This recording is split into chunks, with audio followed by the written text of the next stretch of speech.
에베소서 6장 10절로 13절 말씀을 봉독합니다. 에베소서 6장 10절로 13절. 제가 봉독하고 마지막 절 다 같이 함께 하죠.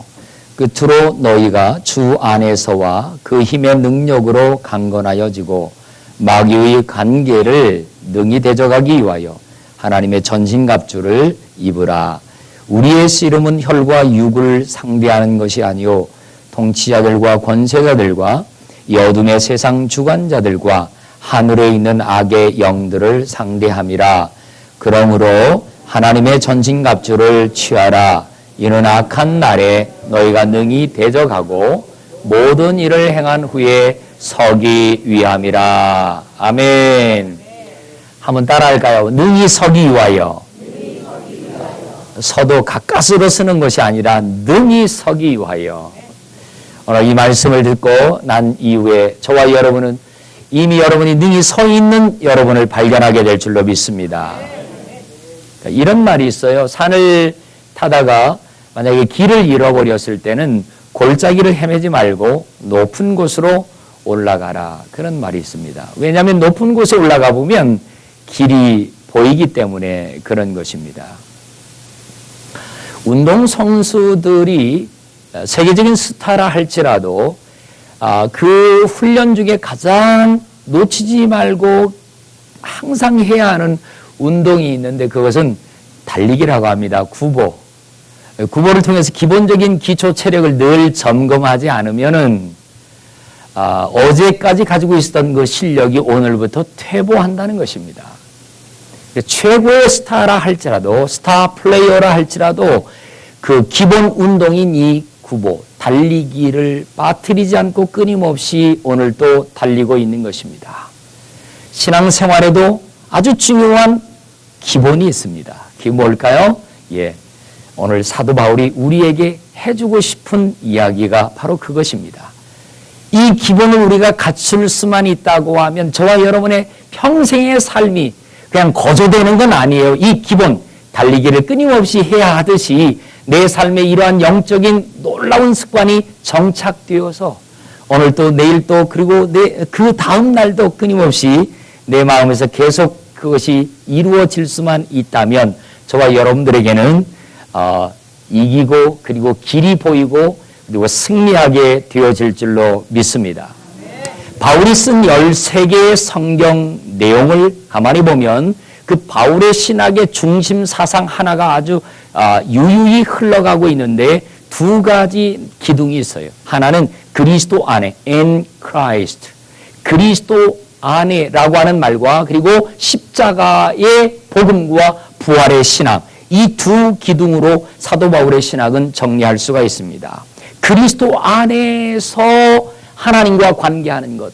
그리고 그분이 그리스도 안에 있는 우리 성도들을 통해서 주신 십자가의 복음과 그리고 부활의 신앙의 정점으로 나아갈 수 있는 것. 우리가 세상을 살다가 좀 삶에 어떤 어려움을 만났을 때 뭔가 막막한 어떤 일이 내 앞에 닥쳐왔을 때 마치 산을 가다가 길을 잃어버린 것 같은 그런 상황이 올 때 있습니다. 자, 이럴 때 시온의 높은 산으로 올라가는 것입니다. 바로 이것이 십자가의 복음입니다. 십자가로 돌아가면 다 길이 있더라 그 말입니다. 그 십자가 안에 들어가 보면 그리스도 안에서 주님을 만날 수 있게 하시고 주님은 기도한 대로 여러분 우리의 삶의 나침반이 되어주셔요. 이미 주신 복음으로 여러분의 마음속에 새겨주신 그 복음이 여러분의 길을 다 안내해 주고 계십니다. 우리가 주님을 바라만 보기만 하면 우리는 이 땅에서 길을 헤매지 않게 될 줄로 믿습니다.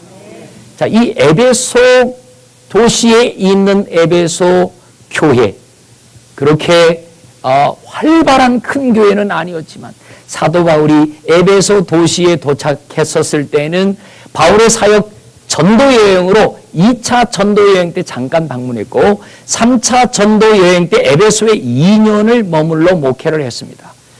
그래서 에베소 도시가 어떤 도시인지 거의 짐작하고 있고 지금 이 편지를 쓰고 있는 이 옥중서신이 에베소는 로마의 AD 60년에서 62년경에 바울이 감옥에 갇혀 있었던 현실이었어요. 이 감옥에 갇혀 있으면서도 에베소 교회를 잊지 못하는 겁니다. 그리고 에베소 도시가 얼마나 참 어려운 도시인지 그걸 알기에 그 도시에 있는 에베소 성도들에게 전진갑주를 입어야 한다라고 하는 분명한 이유가 있었습니다. 전진갑주를 입어야 할 뿐만 아니라 오늘 읽은 성경 말씀 속에서 보면 그 마귀의 관계가 아주 극악한 곳이었고 악한 날들이 날마다 계속되었다라고 표현하고 있습니다. 이것이 도대체 어떤 모습이었는가? 그것을 우리가 발견하게 되어집니다. 그리고 왜 전진갑주를 입으라고 하셨는가? 에베소서 1장부터 5장 그리고 6장으로 이어가게 되는데요. 사도 바울이 에베소서 1장부터 2장, 3장, 4장, 5장에 걸쳐서 우리에게 반복적으로 계속 되새기고 또 되새기고 하고 있는 두 가지 아주 중요한 단어가 있습니다. 제가 성경을 좀 빠르게 읽어갈 테니까요. 여러분이 그 두 가지 단어가 무엇일지 여러분이 그 밭에 감추인 그 보화와 같은 이 두 단어를 여러분의 가슴에 새겨보시기를 바랍니다. 에베소서 1장 7절이에요. 우리가 그리스도 안에서 그의 은혜의 풍성함을 따라 18절 너희 마음 눈을 밝히사 그의 부르심의 소망이 무엇이며 성도 안에서 그 기업의 영광의 풍성이 무엇이며 23절 교회는 그 몸이니 만물 안에서 만물을 충만케 하시는 자의 충만이니라. 에베소서 2장 4절로 긍휼에 풍성하신 하나님이 우리를 사랑하신 그 큰 사랑을 인하여 7절 이는 그리스도 예수 안에서 우리에게 자비하심으로 그의 은혜의 지극히 풍성함을 오는 여러 세대에 나타내려 하심이니라. 에베소 3장 8절 모든 성도 중에 지극히 작은 자보다 더 작은 나에게 이 은혜를 주신 것은 측량할 수 없는 그리스도의 풍성을 이방인에게 전하게 하시려고 15절 16절 이름을 주신 아버지 앞에 무릎을 꿇고 비노니 그 영광의 풍성을 따라 그의 성령으로 말미암아 너희 속 사람을 능력으로 강건하게 하옵시고 19절 그 넓이와 길이와 높이와 깊이가 어떠함을 깨달아 하나님의 모든 충만하신 것으로 너에게 충만하게 하시기를 구하노라. 20절 우리 가운데 역사하는 능력으로 우리의 온갖 구하는 것이나 생각하는 것에 더 넘치도록 에베소 4장 13절 우리가 다 하나님의 아들을 믿는 것과 아는 일에 하나가 되어 온전한 사람을 이루어 그리스도의 장성한 분량에 충만한 데까지 이르니 에베소 5장 18절 술 취하지 말라 이는 방탕한 것이니 오직 성령의 충만함을 받으라. 여러분이 발견한 두 단어 반복되고 있는 두 단어는 무엇입니까? 성령과 이 충만과 풍성 두 단어입니다. 풍성과 충만입니다. 따라할까요? 풍성하라, 충만하라. 그런데 여러분 그 앞에 있는 단어 반복을 쫓아가다 보니까 앞에 무엇의 충만, 무엇의 풍성함이라고 하는 단어를 놓칠 수 있어요. 그렇습니다. 성령으로 충만하라, 하나님의 모든 것으로 충만하라, 그리고 긍휼에 풍성하라, 은혜에 풍성하라, 영광으로 풍성하라. 여러분 풍성해야 할 은혜와 긍휼과 영광, 충만해야 할 하나님의 것과 성령, 이 두 가지가 우리 속에 충만해지고 풍성해지게 되면요, 우리는 높은 산 위에 시온의 뜰에서 주님이 여호와께서 우리를 푸른 초장에 누워주시고 쉴만한 물가로 인도받게 되는 것과 똑같은 거예요. 하나님의 것으로 충만해지시길 주의 이름으로 축복합니다. 성령으로 충만해지시길 주님의 이름으로 축복합니다. 긍휼로 인하여 풍성해지세요. 은혜로 풍성해지세요. 하나님의 그 거룩한 영광으로 우리가 풍성해지면 걱정할 거가 없습니다. 왜냐? 지금 여기서 말씀하시는 이 충만과 풍성의 내용은 전부 하나님의 나라의 것이거든요.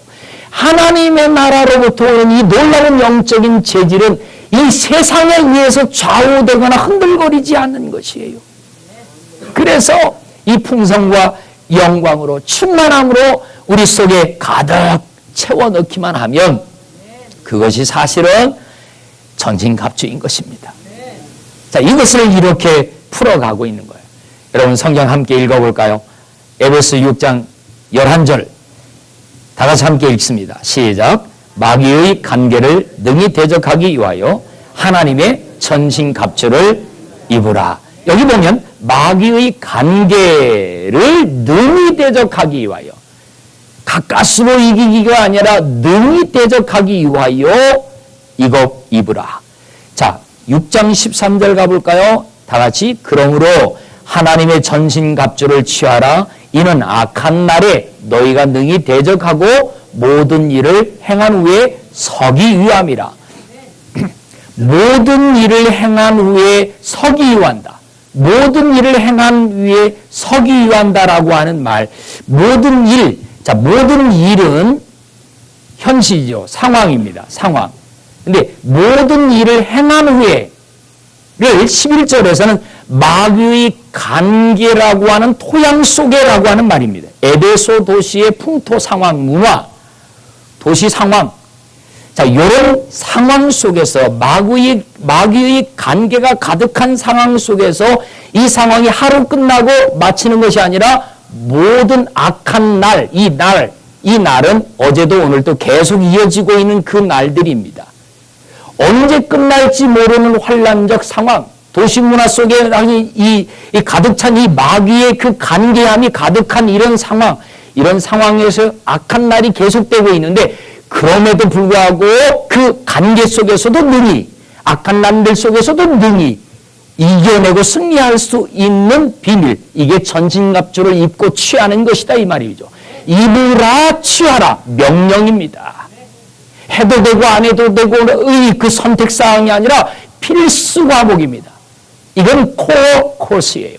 반드시 취해야만이 되는 것이에요. 하나님을 믿는 성도는 무조건 이 옷을 반드시 입어야 됩니다. 믿으시면 아멘 하시기 바랍니다.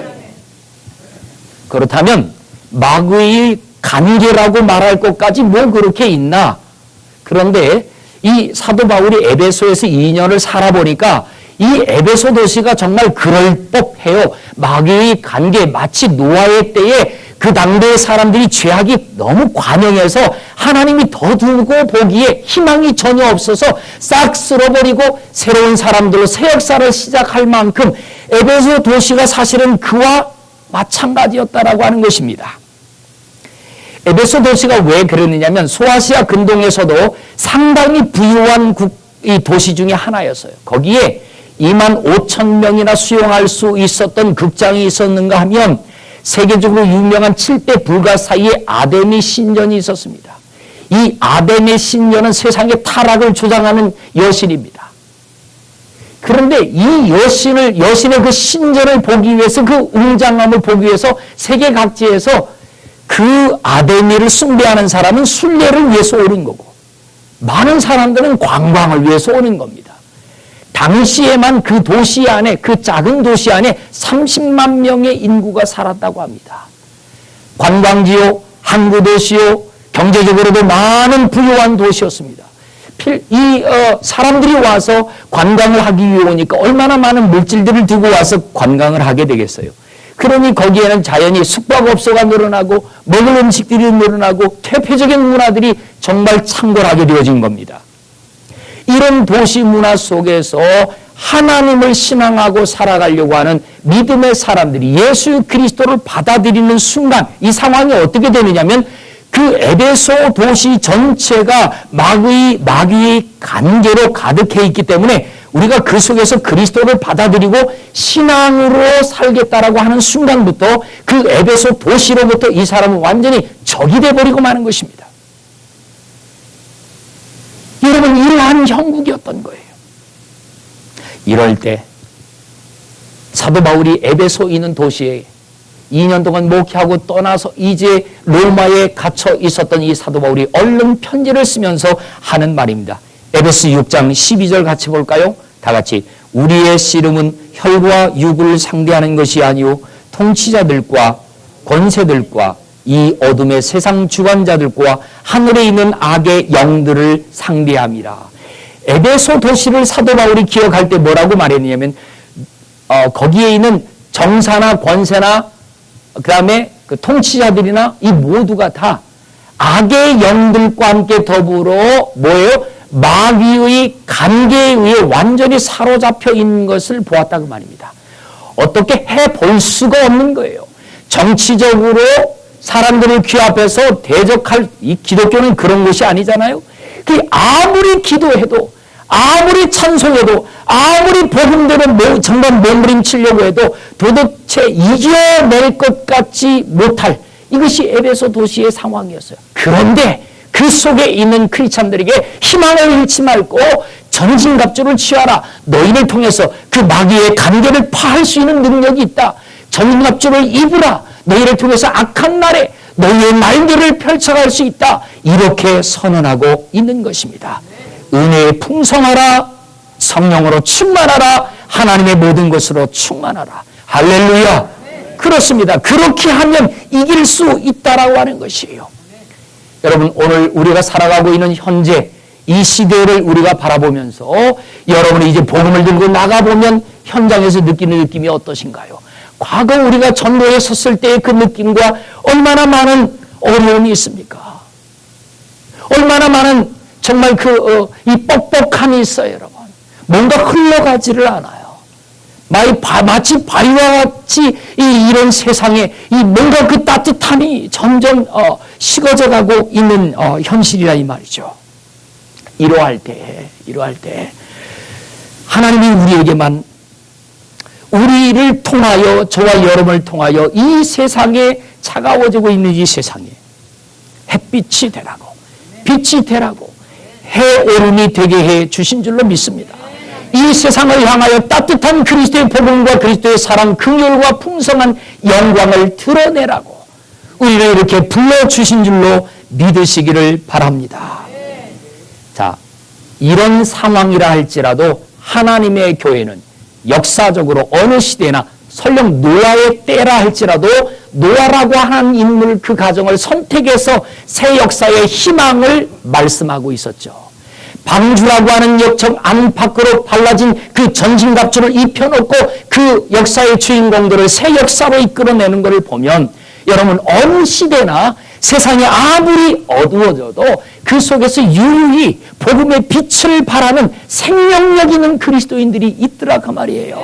저는 그 생명의 빛을 가진 분들이 여러분이 되시기를 주님의 이름으로 축원합니다.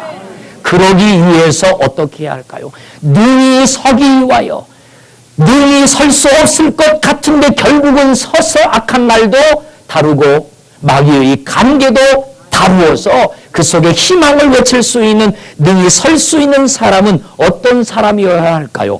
여기에서 세 가지를 우리에게 정리해 줍니다. 첫째로 주 안에 있어야 능히 설 수 있다라고 말씀합니다. 에베소 6장 10절 다 같이 함께 보죠. 끝으로 너희가 주 안에서와 그 힘의 능력으로 강건하여 주고 따라합니다. 너희가 주 안에서와 여러분 주 안에서가 너무 중요합니다. 이것이 영적 전쟁의 기본입니다. 주님 안에 들어가야만이 영적 전쟁의 사실은 시작이 되는 겁니다. 우리가 그리스도 안에 거듭난 성도로서 주님을 모셔드리지 않은 채로는 우리는 어쩌면 여전히 예수님 밖에 있으므로 어둠의 세력의 언더케어를 받고 있는 거나 마찬가지예요. 그런데 우리가 예수 그리스도를 십자가의 주님, 나의 죄를 위해서 죽어주신 그 주님을 진실로 마음으로 고백하고 인격적으로 내가 주님을 만난 순간 우리는 그리스도 안으로 옮겨왔어요. 때로는 우리가 여전히 그리스도 밖에 있었으면서 살던 그 죄된 습관과 고치고 싶은 그런 어떤 모습들이 있을 겁니다. 여전히 주님 안으로 들어왔음에도 불구하고 마치 육에 속한 사람처럼 내 삶이 마음에 안 드는 것들이 있어요. 그러나 여러분 우리의 신앙의 뿌리가 분명히 주님을 만났고 그리스도 안에 들어왔으면 여러분은 그리스도 안에 있는 성도인 것입니다. 내 속에 이미 그리스도 밖에 살아갈 때에 내 육과 혼 속에 여전히 그 견고한 짐이 있어서 아직도 내 마음에 들지 않는 안 좋은 습관이 설령 있다 할지라도 여러분은 영에 속한 사람이 되어진 것입니다. 우리의 신분의 영적인 뿌리가 바뀌어진 사람인 것입니다. 우리는 이젠 참 감람나무에 접붙여진 성도인 것입니다. 이 일을 믿으시면 아멘 하시기 바라요.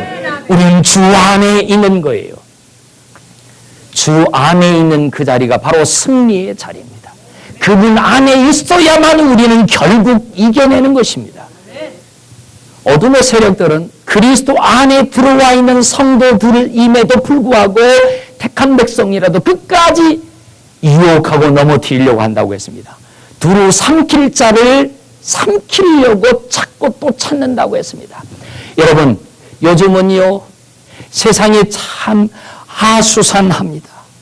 그래서 여러분이 조그마한 믿음의 그 반듯함만 가지고 있어도 금방 표가 나게 되어 있어요. 마귀가 여러분들을 탁탁 알아봅니다. 여러분처럼 기도하는 사람들, 여러분처럼 말씀을 사모하는 사람들을 보면 금방 알아봐요. 그렇기 때문에 여러분 속에 있는 그 기도의 가치를 빼뜨리기 위해, 여러분 속에 있는 말씀을 사모하는 마음을 무너뜨리기 위해서 끊임없이 여러분의 마음을 어렵게 만드는 것입니다. 제가 초등학교 시절에 들었던 어느 부흥 강사 목사님, 전 참 그걸 잊어버리지 않아요. 그 부흥회로 오셨던 목사님 한 분이 마귀가 세상을 넘어뜨릴 때 세 가지 전략을 갖고 넘어뜨린다는 거예요. 그 첫째가 뭐냐면 통신교란 작전이라고 합니다. 따라하면서 통신교란. 통신을 교란하는 것이 전쟁의 가장 먼저입니다. 왜? 사형부에서 자기 아군끼리 서로 교통하는 것을 무너뜨려야 고립이 되게 하는 거니까. 그래서 통신시설을 가장 먼저 파괴하는 것이 일반 전쟁의 법칙입니다. 사단은 저와 여러분들이 하나님과 소통하는 것을 가장 먼저 넘어뜨립니다. 그리고 우리의 일상생활 속에서 기도가 쉬면, 호흡을 멈추게 되면 3분, 4분, 5분이면 우리는 살 수가 없습니다. 그 기도를 가장 먼저 멈추게 만들려고 하는 것이 사단이란 말이죠. 그래서 여러분, 기도하는 교회는 그만큼 사명이 있는 줄로 믿어요. 어둠의 세력이 그만큼 여러분을 고단하게 할 거예요. 기도하기 때문에 그런 것입니다. 하나님과 소통하여 하나님이 주시는 말씀, 그리고 우리도 또 하나님 앞에 뭔가 아뢰는 말씀, 그러한 내용들이 주거니 받거니 서로 대화가 시작되기 때문에 교회가 뭡니까? 영적으로 건강해질 수밖에 없습니다. 그러나 건강한 만큼 어둠은 여러분들을 괴롭게 할 거예요. 이게 통신교란 작전, 마귀의 끝까지의 전술과 전력인 겁니다. 두 번째는 위장접근 작전이라는 거예요. 따라합시다. 위장접근. 여러분, 나를 넘어뜨리기 위해서 가장 효과적인 사람을 보내어서 마귀가 그 뒤에서 조종하여 나를 넘어뜨린다라고 하는 것입니다. 위장하여 넘어뜨린다는 거예요. 최근에 요즘은 그 목사들이 가지고 있는 이메일 안에 목사라고 하는 것만 알면 전부 한국에서 여기서 인터넷 신문들이 전부 날아옵니다. 최근에 읽은 신문의 내용 보니까 한국 교회에 각 지역마다 신천지 교회가 이 교회입니다를 사진과 함께 더불어 주소까지 전부 다 나왔어요. 얼마나 더 숨어져 있는지는 몰라요. 그런데 그 기사의 밑줄에 뭐라고 또 나와 있냐면 그 신천지 교회가 아닌 것을 위장하기 위해서 그 교회 이리 들어가면 입구에 게시판에 뭐라고 써 있느냐면 신천지는 이단입니다. 신천지 교회가 게시판에다가 신천지는 이단입니다. 신천지 사람은 절대 들어올 수가 없습니다라고 적어놨단 말이죠. 야, 그렇게 위장하여 안심시켜 놓는 거죠. 우리는 아닙니다. 그래놓고 삼켜버리는 거죠. 이게 바로 마귀의 거짓말입니다. 간계한입니다. 이게 사단의 위장접근 장전. 마지막으로는 기능마비 작전입니다. 따라합시다. 기능마비. 여러분, 기능마비라고 하는 것은 바로 에베소 도시처럼, 바로 노아의 때처럼 노아의 마음도 삼켜버릴 만큼 노아의 시대의 세상의 죄악에 관영하여 다 그리로 가게 만드는 거죠. 에베소 도시의 모든 상황을 다 마귀의 관계, 통치자나 정사나 권세나 악의 영들에게 완전히 삼킨마되어 죄를 지어도 죄로 여기지 아니할 만큼 떳떳하게 만들어 놔버리는 문화, 이걸로 싹 만들어 놓고 죄를 지어도 상관이 없는, 오히려 신앙을 반듯하게 가지고 가는 우리가 이상해지게 보여지게 만드는 이 기능마비 작전입니다. 요한일서 2장 15절을 보니까 이 세상이나 세상에 있는 것들을 사랑하지 말라. 누구든지 세상을 사랑하면 아버지의 사랑이 그 안에 있지 아니하니. 16절 다 같이 읽어볼까요? 이는 세상에 있는 모든 것이 육신의 정욕과 안목의 정욕과 이생의 자랑이니 다 아버지께로부터 온 것이 아니오. 어디로부터 왔습니까? 세상으로부터 온 것이라. 육신의 정욕, 안목의 정욕, 이생의 자랑거리. 여러분, 그것을 우리가 안목이나 육신이나 이생의 것이나 여기에 우리의 마음이 만약에 머물러 있다고 하면 하나님의 은혜 안으로 있었던 우리가 점점 끌려나가게 되어 있다 이 말입니다. 그래서 이러한 부분들을 은혜로 정돈해 드려야 돼요. 믿습니까? 우리가 능히 서기 위하여 어떻게 해야 합니까? 주 안에 그 자리가 바로 승리와 이김의 자리라는 사실을 믿으시기 바랍니다. 둘째로 어떻게 해야 능히 설 수 있느냐? 에베소 6장 10절 끝자락에 보면 하나님의 능력으로 강건하여 질 때라고 했습니다. 그 힘의 능력으로 강건하여 지고, 여러분 하나님의 능력으로요. 에베소 1장부터 5장까지 이렇게 풍성하라 저렇게 충만하라 이렇게 말씀하실 때 내용이 뭐예요? 성령으로 충만하라, 하나님의 것으로 충만하라 라고 말씀하는 것, 바로 이 하나님의 것 성령의 능력으로 충만해질 때 우리는 힘이 있습니다. 믿습니까? 그분의 힘이 아니면 우리는 지게 돼 있어요. 전능하신 하나님의 능력을 사용하지 않는 한 우리는 패배자가 될 수밖에 없습니다. 기본적으로 내 힘으로 이길 수 있다. 절대 어둠의 세력이 그렇게 호락호락 약한 게 아닙니다. 우리를 훨씬 효과적으로 넘어뜨릴 수 있는 방법을 꽤 많이 알고 있습니다. 저와 여러분의 삶의 지난날 우리의 삶의 흔적들, 우리를 송두리째 뒤흔들어버릴 만큼의 무섭고 정말 치명적인 우리의 약함들을 이 어둠의 세력들은 이렇게 다 알고 있어요. 그런 부분을 가지고 우리에게 찾아오게 되면 우리는 고개를 숙일 수밖에 없어요. 그럴 때 서령 어둠의 세력이 저와 여러분의 삶의 흔적이 없던 약한 부분을 건드리고들라 이렇게 외치십시오. 따라합시다. 내 안에 계신 이가 더 크다. 나의 약한 부분들을 이미 주께서 다 덮으시고 땅속 깊은 아니 바닷속 깊은 곳에서 감춰주고 다시는 떠오르지 않게 하시고 나의 등 위에 던져버리시고 기억지도 아니한 것을 이 어둠의 세력들이 저와 여러분을 향해 건드리려고 할 때에 건드려지지 아니하고 오히려 그들을 향하여 내 안에 계신 이가 나의 모든 힘과 허물과 죄를 다 용서하셨는데 어둠의 세력아 주님의 이름으로 명하는 물러갈지어다 말할 수 있습니다. 우리는 이게 하나님의 능력입니다. 세 번째로 능히 설 수 있는 놀라운 힘은 어디에 있습니까? 전신갑주로 무장해야 한다라고 말씀합니다. 에베소 6장 13절이었어요.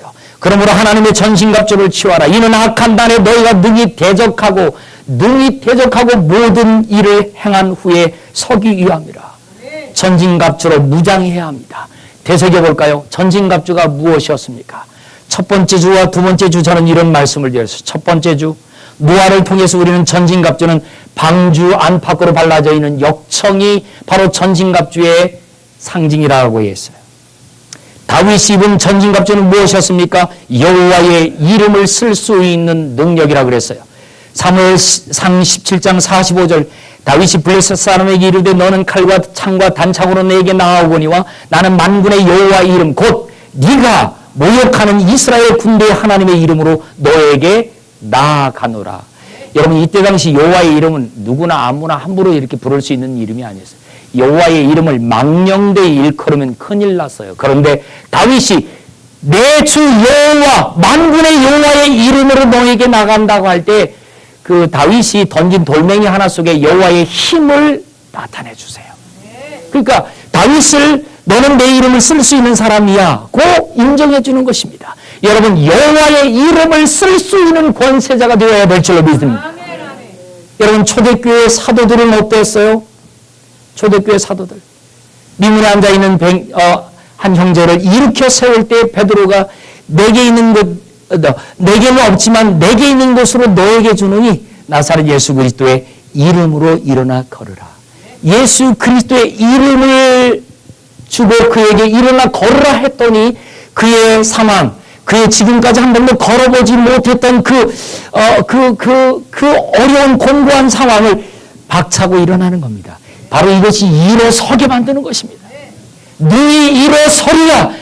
여러분 악한 날에 마귀의 관계를 다 깨뚫고 너희 서게 하기 위하여 이게 뭐예요? 전신갑주로 무장하면 여호와의 이름도 예수 그리스도의 이름도 쓸 수 있게 되어지는 것입니다.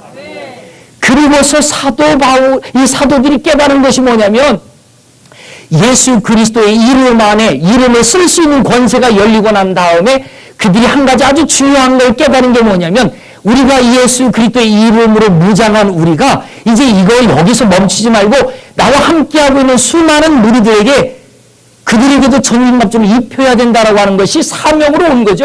사명으로 왔을 때 그것을 입혀가기 시작했는데 그것이 어떤 통로와 내용으로 전달되었느냐면 사도행전 6장 4절 말씀이에요. 우리는 기도하는 것과 말씀 전하는 것을 전무하리라.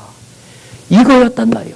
사도 바울이 그리고 사도들이 복음을 전하는 일과 기도하는 일을 전무했더니 하루에 3,000명씩 하루에 5,000명씩 신앙 안으로 들어오더라 그 말입니다. 전신갑주를 입은 놀라운 용사들이 하루에 3,000명 5,000명씩 늘어가더라 이 말입니다. 여기에 바로 전신갑주의 비밀이 뭡니까? 그것이 바로 기도였다는 거예요. 그것이 바로 말씀이었다라고 하는 것이에요. 할렐루야. 사도 바울에게 있어서 전신갑주는 무엇이었습니까? 바로 십자가와 부활의 영성이었어요. 부활의 신앙이었어요. 갈라디아서 6장 14절입니다. 다 같이 내게는 우리 주 예수 그리스도의 십자가 외에 결코 자랑할 것이 없으니 그리스도로 말미암아 세상이 나를 대하여 십자가에 못 박히고 내가 또한 세상에 대하여 그러하니라. 여러분 세상은 더 이상 바울을 어떻게 할 수가 없었어요. 기가 막히신 분이에요 이분. 바울의 한복판에 바울의 마음을 이렇게 보면요. 그런 마음들이 찍히는 그런 이 MRI 뭐 이런 게 없을까요? 예? 그래서 MRI로 딱 찍으면 그 사람 속에 있는 그 마음의 생각이 글자로 그대로 딱 나타나는 뭐 이런 거 좀 있으면 너무 좋을 것 같은데. 바울을 찍어보면 탁 나오는 게 뭐냐면 십자가, 부활의 신앙, 그리고 그리스도 안에. 그러니까 아무리 건드려도 그분이 가장 밑에 가장 겸손한 자리에 가장 낮은 곳에 주님 모시고 그 자리에 자기가 함께 십자가 지고 자기 달려 죽고 이제 다른 사람들 위해 자기가 십자가를 지면서 죽을 각오를 갖고 복음을 전하되 순교의 자리까지 믿음에 달려갈 길을 다 달려가고 있는 그 바울. 누구도 건드릴 수 없습니다. 바람이 불지 않았던 게 아니에요. 그 어마어마한 환란이 바울의 삶 속에 얼마나 많이 찾아왔습니까? 매도 많이 맞았고 밀어뜨림 당하기도 많이 했고 얼마나 고통을 받았습니까? 그러나 바울이 넘어졌다고 말하지 않습니다. 그도 순간순간 자신이 공고한 사람이라고 고백합니다. 가정도 있지 않았습니다. 자녀도 있지 않았습니다. 그런 어렵고 고독한 속에 있으면서도 그가 흔들리지 않고 믿음의 길을 계속 갈 수 있었던 그 이유는 그 마음 한복판에 중심에 그리스도 십자가가 있었기 때문입니다. 그 십자가의 중심이 무게 있게 자리 잡고 있었기 때문에 바람이 불어도 오뚜기처럼 금방방 설 수 있었던 거예요. 여러분 우리의 중심에 그분의 그 십자가, 나를 위해서 죽으신 십자가, 이제는 나 달려 죽은 십자가. 그래서 우리는 죽도록 충성하되 죽은 자처럼 죽기까지 죽음을 각오하고 충성할 수밖에 없는 그 사람.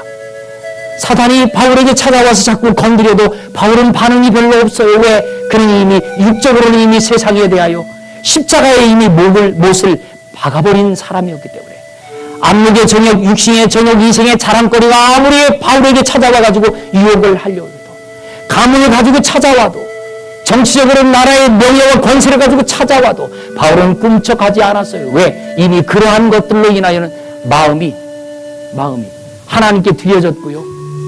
육신의 소욕과 이런 요소들은 이미 죽어 있었기 때문입니다. 그럼요. 오늘은 이 도전이 저와 여러분들을 향하여 두 증인들을 통해서 우리에게 말씀합니다. 마지막 때 보면 두 증인들은 1260일 동안 마지막 한 번 하나님께서 두 증인들을 보내서 이 세상을 다 일으켜 세우실 때 그들이 입었던 옷은 굵은 베옷이라고 말씀합니다. 굵은 베옷, 바로 그들이 입은 전신갑주입니다. 노아가 안팎으로 방주에 발랐던 역청처럼 회개의 옷입니다. 주님이 이 땅에 처음 오셔서 외치신 마태복음 4장 7절로부터 12절에 있는 말씀, 회개하라 천국이 가까웠느니라. 세례요한이 마태복음 3장 5절로부터 7절 이하에 회개하라 천국이 가까웠느니라. 에덴 동산을 잃어버렸던 그들로 하여금 세상으로 나아갈 때 가장 먼저 그들에게 입혀주었던 그 가죽옷, 피 흘림의 옷처럼 저와 여러분이 입어야 할 유일한 옷, 그 어떤 화려함보다도 참 보기에는 초라할지 모르지만 예수 그리스도의 피 묻은 십자가의 옷, 보혈의 옷, 이 의의 옷, 이것이 저와 여러분의 마지막 삶의 능력이요 희망인 겁니다. 그러기 위해서 우리가 해야 할 일은 뭘까요? 우선 먼저 나를 위해 주님이 십자가에 달리신 그 십자가를 바라보아 그분 안에 십자가에 엎드릴 수 있는 진실한 십자가의 진실이 우리의 삶의 이야기가 되어야 되고, 그 다음에 하나는 나도 이제 주님을 위해 십자가에 나를 못 받고 세상에 대하여 나와 세상의 관계 속에서 세상이 나를 넘어뜨릴 수 없을 만큼, 작용할 수 없을 만큼 세상에 대하여 나도 십자가에 못 박을 수 있어야 됩니다. 세상은 욕심입니다. 세상은 안목의 정욕입니다. 세상은 육신의 정욕입니다. 이생의 자랑거리들로 여러분의 마음을 흔들려고 할 것입니다. 여기에 무너지지 않기 위해서 우리는 오늘 이 십자가 위에 내 마음도 올려놓고 내 삶도 올려드리고 그렇게 살아야 될 줄로 믿습니다. 우리 말씀을 묵상하면서 잠깐 기도하죠. 하나님께서 우리에게 주시는 도전은 무엇일까요? 여러분 기억하십니까? 다 같이 눈을 감고 한번 이 말씀을 생각해 보세요.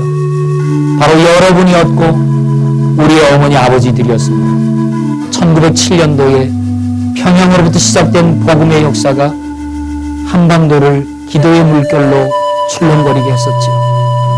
산마다 기도원들이 생겨났습니다. 마을마다 십자가의 물결들이 수를 놓았습니다. 새벽 4시 반이면 새벽 종소리가 초정이 울렸고요. 5시면 재정소리가 울렸습니다. 어느 누구도 그것에 대하여 말하지 않았습니다. 왠지 아시죠? 그때의 그 그리스도인들은 세상에 정말 진정 빛이었고 소금이었기 때문에요. 그 가진 고난과 핍박과 어려움을 겪으면서도 믿음으로 꿋꿋이 밝고 빛나게 살았습니다. 마치 스데반처럼 금요일 밤이면 눈이 오나 비가 오나 기도하기 위해 밤을 지새웠고요. 정말 철야하며 기도하였고요.